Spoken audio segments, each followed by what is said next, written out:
Mr. Vice President, Mr. Speaker, members of the Senate and of the House of Representatives, yesterday, December 7th, 1941,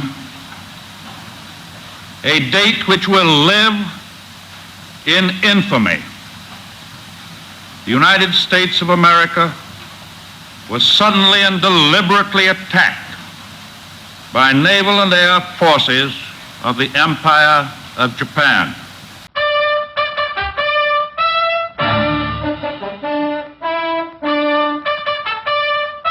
Your commentator is Joe O'Brien.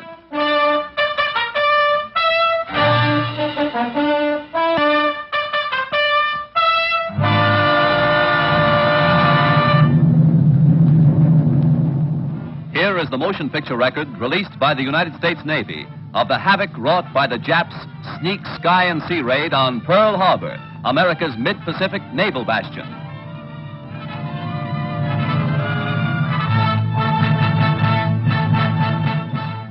On December 7th, 1941, Japan, like its infamous Axis partners, struck first and declared war afterwards.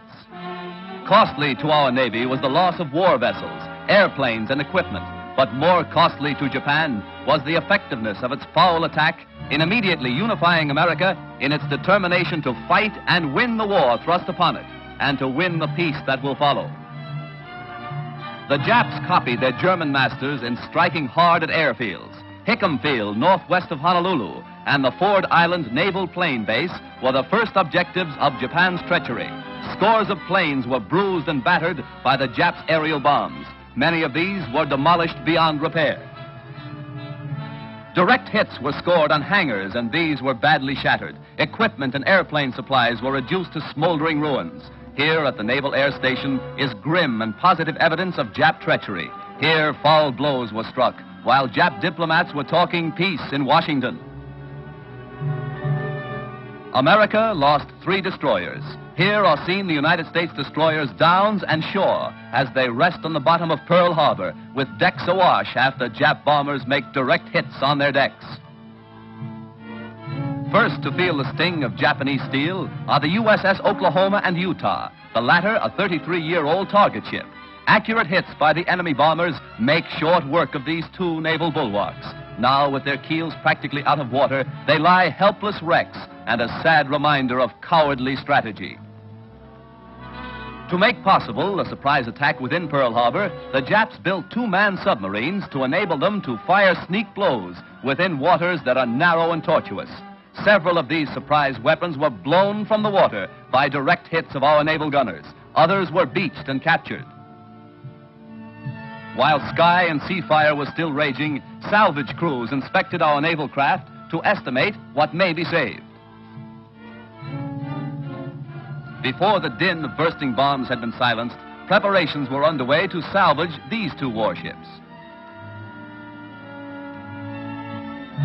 At low tide, the huge propeller of the Oklahoma, stilled by the enemy, was high above water.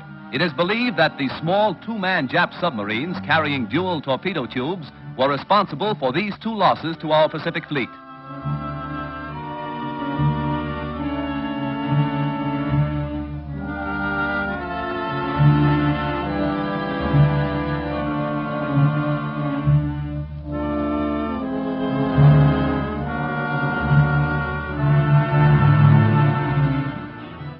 Here is the actual bombing of the mighty USS Arizona by Jap planes. These pictures were made by a fearless cameraman who thought nothing of his personal safety to make possible this record for all posterity. A single lucky hit was responsible for the disaster that befell the Arizona when a Jap bomb falling directly through one of the battleship's funnels exploded in the engine room and set ablaze tons of fuel oil. Dense black smoke billowed to the sky as the massive control tower began to keel over. The Arizona's courageous crew stuck to its guns until the very end. Here was displayed heroism that will live forever in the glorious annals and traditions of the American Navy.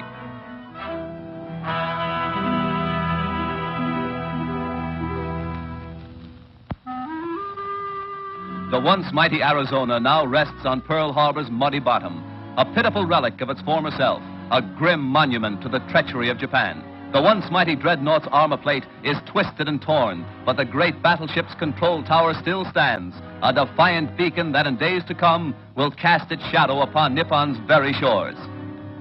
At Pearl Harbor, at Hickam Field, in the bomb-pocked streets of Honolulu, ever is written history. History with a tragic, treacherous pen. History that 130 million Americans will never forget. And in days to come, the Japs, too, will remember Pearl Harbor. Here is a tragic, unforgettable page in the annals of America. Here, the cunning deceit of the Japs will never be forgotten. Here, they hoped to score a knockout before the war began. The Arizona's gun crews, battered and broken, fired to the last. Their guns pointed skyward, from whence the enemy appeared. The Jap sneak blow cost hundreds of military and civilian lives.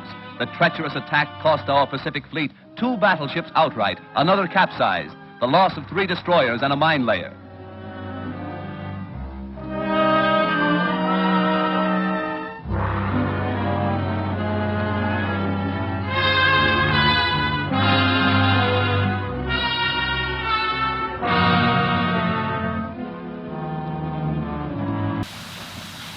The United States was at peace with that nation, and at the solicitation of Japan, was still in conversation with its government and its emperor, looking toward the maintenance of peace in the Pacific. The attack yesterday on the Hawaiian Islands has caused severe damage to American naval and military forces. I regret to tell you that very many American lives have been lost. In addition, American ships have been reported torpedoed on the high seas between San Francisco and Honolulu. As Commander-in-Chief of the Army and Navy, I have directed that all measures be taken for our defense. But always will our whole nation remember the character of the onslaught against us.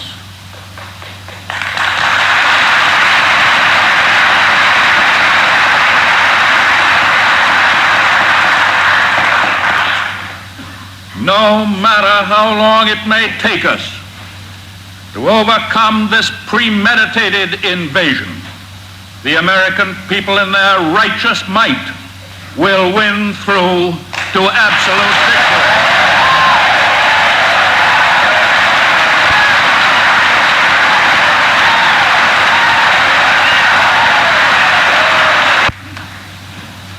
I believe that I interpret the will of the Congress and of the people when I assert that we will not only defend ourselves to the uttermost, but will make it very certain that this form of treachery shall never again endanger us.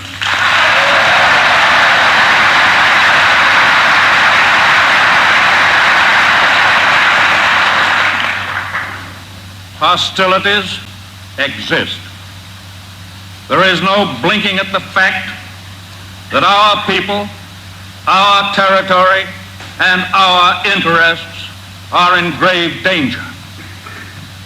With confidence in our armed forces, with the unbounding determination of our people, we will gain the inevitable triumph, so help us God.